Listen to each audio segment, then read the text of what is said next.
আসসালামু আলাইকুম। আশা করি আপনারা সকলে ভালো আছেন। কম্পিউটার ভিশনের পক্ষ থেকে সকলকে স্বাগত জানাচ্ছি একটা ভিডিওতে। একটা পিসি বিল্ডের ধারণা দিব আপনাদেরকে। তো আসলে আমরা চেষ্টা করি আপনাদেরকে যতটুকু সম্ভব বাজেটের মধ্যে অথেন্টিক প্রোডাক্ট দিয়ে একটা সঠিক ইনফরমেশন দেওয়ার জন্য, যাতে করে আপনি যেখান থেকে কেনেন না কেন, আপনি এই প্রাইজে যদি আপনি কোথা থেকে পারচেস করেন, তো আশা করি আপনাকে ঠকানোর কোনো সুযোগ থাকবে না। সেই সাথে আপনি আপনার বাজেটের মধ্যে একটা সেরা জিনিস কিনতে পারবেন। তো আজকের এই পিসি বিল্ডের আইডিয়াটা মোটামুটি 60,000 টাকার নিচে একটা গেমিং সেগমেন্টের পিসি বলা যেতে পারে, কারণ এখানে আমরা একটা ভালো গ্রাফিক্স কার্ড ব্যবহার করেছি। তো আসলে এই বাজেটে কি কি কম্পোনেন্ট দিয়ে একটা ভালো মানের ইন্টেলের পিসি বিল্ড করতে পারেন সেটা নিয়ে কথা বলবো। বরাবর আমরা রাইজেন নিয়ে পড়ে আছি, আসলে ইন্টেল দিয়ে কিন্তু অনেক ভালো ভালো পিসি বিল্ড করা সম্ভব, এবং সেটা আপনি অনেক কোয়ালিটিফুল কাজগুলোর ক্ষেত্রেও ব্যবহার করতে পারবেন। তো বন্ধুরা, প্রথমত পাশে একটা কেসিং রেখেছি, আমি একটু কেসিং নিয়ে কথা বলি।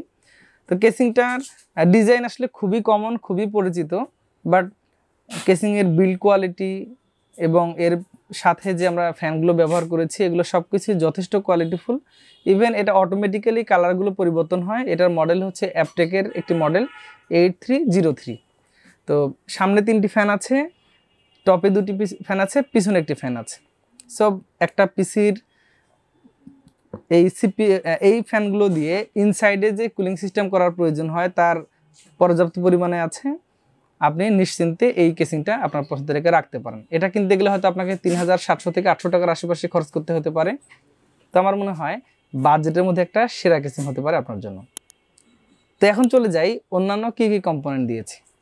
কম্পোনেন্টের মধ্যে প্রথমত দিয়েছি একটা প্রসেসরটা দিয়েছি আমি ইন্টেলের কোর i5 12 জেনারেশন।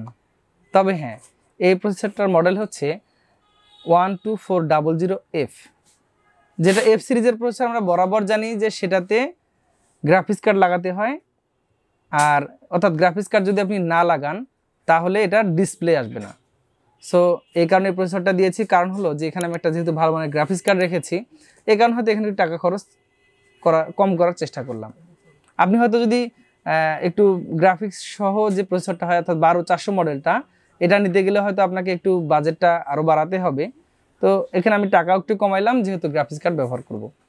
তো 6 কোর 12 থ্রেডের এই প্রসেসরটি আপনাকে যথেষ্ট ভালো পারফরমেন্স দেবে। আর এই প্রসেসরে আপনি DDR5 পর্যন্ত র্যাম লাগাতে পারেন, যদি আমি এখানে DDR4 এর একটা প্ল্যানিং করেছি।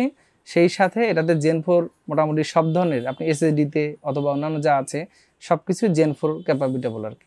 তো যাই হোক, একটা ভালো প্রসেসর। এই প্রাইসটা যদি আমি বলে দিই তাহলে হয়তো 16,500 টাকা। 12400F এই প্রসেসরটি 16,500 টাকা ধরেছে আজকের এই পিসি বিল্ডের সাথে। এরপর আসি মাদারবোর্ডটা আমি একটা ব্র্যান্ডের এবং অথেন্টিক মাদারবোর্ড দেওয়ার চেষ্টা করেছি, কারণ আমি বরাবর বলি যে আপনি অন্তত মাদারবোর্ডে কখনোই স্যাক্রিফাইস করবেন না, দেখে শুনে বুঝে একটা ভালো মাদারবোর্ড কেনার চেষ্টা করবেন। তো মাদারবোর্ডটা দিয়েছি আমি এখানে Asus ব্র্যান্ডের। Asusের এই মডেলটি বর্তমানে বাজেটের মধ্যে খুব ভালো একটা মডেল, EX-H610M-V3 মডেলের এই DDR4 এর মাদারবোর্ডটি এখানে ধরেছি। এই মাদারবোর্ডে মোটামুটি 2টি র্যামের স্লট আছে, যেখানে আপনি 32, 64 জিবি পর্যন্ত ব্যবহার করতে পারেন। আর এখানে USB Gen 3 পোর্ট আছে, HDMI পোর্ট আছে। তবে হ্যাঁ, একটা কথা বলে রাখি, যারা হয়তো VGA পোর্ট নিতে চান তারা ডিরেক্টলি মাদারবোর্ডে এটা ব্যবহার করতে পারবেন না। সো আমার মনে হয় যে এটা বাজেটের মধ্যে অনেক ভালো। সেই সাথে এই মাদারবোর্ডে যেটা গ্রাফিক্সের যে স্লটটা আছে এটাও Gen 4। সো আমার মনে হয় যে আপনার বাজেটের মধ্যে এটা সেরা হতেই পারে। তো এই মাদারবোর্ডটা থাকছে এই পিসি বিল্ডের সাথে। এই মাদারবোর্ডটার আমরা দাম ধরেছি 10,800 টাকা। অফিসিয়াল একটা প্রোডাক্ট, 3 বছরের ওয়ারেন্টি আছে। আপনি Asusের যখন মাদারবোর্ড কিনবেন অবশ্যই এখানে রিপ্লেসমেন্ট ওয়ারেন্টি একটা সিকিউরিটি ট্যাগ থাকে, সেটা দেখে নেবেন। আশা করি আপনার প্রতারিত হওয়ার কোনো ঝুঁকি নেই। তো এরপরে আদার্স কম্পোনেন্টের মধ্যে একটা আমি গিগাবাইটের M.2 NVMe SSD দিয়েছি। এটা একটা স্মার্ট ওয়ারেন্টি অথেন্টিক প্রোডাক্ট। এটা কিনতে চাইলে 256 জিবি হয়তো আপনাকে 2200 টাকার আশেপাশে খরচ করতে হবে। অন্যান্য কিছু ব্র্যান্ড আছে 1900 টাকা, 2000 টাকা পাওয়া যাচ্ছে। তবে আমার মনে হয় আপনি এই ব্র্যান্ডে থাকলে একটা সিকিউরিটিতেই থাকবেন আশা করি। তো এটা দিয়েছি, 3 বছরের অফিসিয়াল ওয়ারেন্টি আছে। র্যাম হিসেবে আমি একটা দিয়েছি কিংসম্যানের গেমিং একটি র্যাম। আপনি এখানে আরও অনেক ব্র্যান্ডের র্যাম আছে, সেটা নিতে পারেন। তো আমার মনে হয় যে এটা নেওয়া যায়। এটা রিপ্লেসমেন্ট ওয়ারেন্টি তারা প্রোভাইড করে থাকে। আর বাজেটের মধ্যে খুবই ভালো র্যাম। এটা হয়তো আপনি 2200 টাকার আশেপাশে পেয়ে যাবেন। অন্যান্য র্যামগুলোতে হয়তো আর আপনি 100-200 টাকা সেভ করতেও পারেন, অথবা আরও কস্টিং বাড়িয়ে আরও ভালো র্যাম নিতে পারেন। এটা খারাপ বলবো না, কারণ এটা যথেষ্ট একটা কোয়ালিটি র্যাম। হয়তো ব্র্যান্ড ভেদে কিছু কিছু ব্র্যান্ডে আসলে একটু প্রফিটটা বেশি করেন তারা, তো এই হচ্ছে ব্যাপার। তো এরপর চলে আসি যে পাওয়ার সাপ্লাই। যেহেতু আমি একটা এখানে গ্রাফিক্স কার্ড ব্যবহার করেছি, পাওয়ার সাপ্লাইটা আমি ভালো দিয়েছি। এখানে একটা স্মার্ট ওয়ারেন্টি প্রোডাক্ট ডিলাক্সের BZ450 একটা পাওয়ার সাপ্লাই ধরেছি। এটা 80+ bronze certified power supply, 3 years official warranty আছে। তো আমার মনে হয় যারা একটু ভালো মানের পিসিগুলো বিল করতে চান, তারা আপনার ডিলাক্সের এই পাওয়ার সাপ্লাইটা একদম নিশ্চিন্তে পছন্দের তালিকায় রাখবেন। তো আমার মনে হয় যে আপনি কখনোই ভুল ডিসিশন হবে না যদি আপনি এই পাওয়ার সাপ্লাইটা আপনার পিসি বিলের তালিকায় রেখে দেন। 3 বছর এই পাওয়ার সাপ্লাইটা নিতে গেলে আপনাকে 3500 টাকার আশেপাশে খরচ করতে হবে, এবং এটা একটা অথেন্টিক প্রোডাক্ট। তো বন্ধুরা, এরপরে আসি গ্রাফিক্স কার্ডে। যেহেতু এখানে অন্যান্য কম্পোনেন্টের মতো গ্রাফিক্স কার্ডও একটা ফিগার ব্যবহার খরচ করতে হয়েছে প্রায় 18,900-19,000 টাকার আশেপাশে। সো আমি গ্রাফিক্স কার্ডটা দিয়েছি এখানে কালারফুল ব্র্যান্ডের। এটা কিন্তু একটা অথেন্টিক প্রোডাক্ট। যদি এটা আনঅফিসিয়ালটা হয় সেক্ষেত্রে হয়তো আরও 1,500-2,000 টাকা কম হতে পারে। অনেকে হয়তো বলতে পারেন যে প্রাইস বেশি হয়েছে, কখনোই নয়। আপনি অফিসিয়াল অথেন্টিক প্রোডাক্ট কিনতে চাইলে আপনাকে এরকমই খরচ করতে হবে। তো 1650 এই গ্রাফিক্স কার্ডটা দিয়েছি আমি GTX সিরিজের। তো আমার মনে হয় যে যারা মোটামুটি একটু গেমিং করতে চান বা ভিডিও রিলেটেড কাজগুলো করতে চান, অথেন্টিক অফিসিয়াল এই গ্রাফিক্স কার্ডটা ব্যবহার করতে পারেন। কালারফুলের আনঅফিসিয়াল অনেক প্রোডাক্ট আছে, দেখে শুনে পারচেস করবেন। আশা করি আপনি কষ্টের টাকা সেরা জিনিসটা কিনতে পারবেন। তো এই গ্রাফিক্স কার্ডটা থাকছে আজকের এই পিসি বিল্ডের প্ল্যানিংয়ে। জাস্ট এটা কিন্তু একটা আইডিয়া। আপনি এইভাবেই যে পিসি বিল্ড করবেন ব্যাপারটা এরকম না। আমি জাস্ট আপনাদেরকে মাঝে মাঝে এই তথ্যগুলো দেওয়ার চেষ্টা করি। আপনি যেখান থেকেই পারচেস করেন অবশ্যই দেখে শুনে বুঝে আপনার কষ্টের টাকা সেরা জিনিসটা পারচেস করার চেষ্টা করবেন। অবশ্যই আপনি একটু দাম দর করে নেবেন, যাতে করে আপনি আরও কম দামে পেতে পারেন।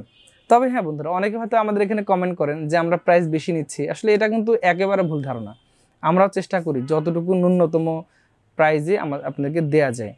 হয়তো বিশেষ করে আমার কথা যদি বলি, আমি হয়তো ভিডিও তৈরি করি, যেহেতু আমার বিজনেস আছে এই কারণে হয়তো অনেকের মনে হতে পারে যে কমার্শিয়াল, বাট আমি আমার ভিডিওগুলোতে চেষ্টা করি আপনি আপনার কষ্টের টাকায় যেন সেরা জিনিসটি পারচেস করতে পারেন।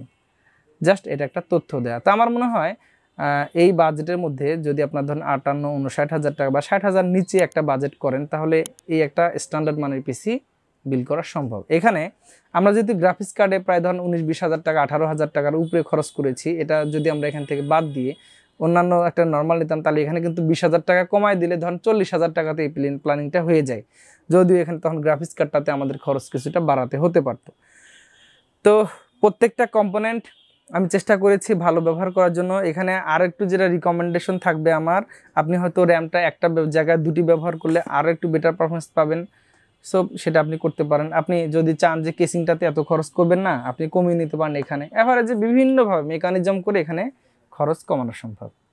আর কথা নয়, ভিডিওটা কেমন লেগেছে জানাবেন, একটা শেয়ার করে দিবেন সকলের সাথে।